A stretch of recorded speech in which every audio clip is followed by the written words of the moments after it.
আসসালামু আলাইকুম। আমরা ঈদ উপলক্ষে আমাদের মধ্যপাড়া, আমাদের শাহপুর মধ্যপাড়ার আমরা ছোট ভাই ব্রাদাররা যারা আছে সবাই নিয়ে আমরা এখানে আমরা কসবা স্টেশন আসছি, কসবা রেল স্টেশন আসছি ঘোরার জন্য। এখানে আমরা আমাদের সিনিয়র প্রবাসী ভাই অনেকদিন পরে সাজ্জাদ ভাই আসছে, সাজ্জাদ ভাইয়ের সাথে দেখা, এবং আমাদের সিনিয়র চাচা রুবেল কাকা আছে, আমাদের শ্রদ্ধিভাজন চাচা রাসেল কাকা আছে, ফয়সাল কাকা, তারপর ছোট ভাই ব্রাদার জিহাদ, আকাশ, ইয়াসিন, বাবু কিন্তু কিছুদিন পরে চলে যাবে, তার জন্য অসংখ্য শুভকামনা। এবং রবিবার চলে যাবে না ভাই, দোয়া রইলো তোমার জন্য, রাগ করো না।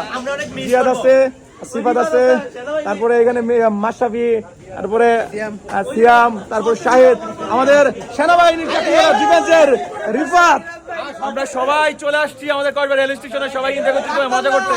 রাগ করে কোনো লাভ নাই, মিল্লা চলতে হইব, ঠিক আছে ভাই? মাটির তৈরি মানুষ, কিসের তো অহংকার, তোমার অহংকার থাকা চলবে না।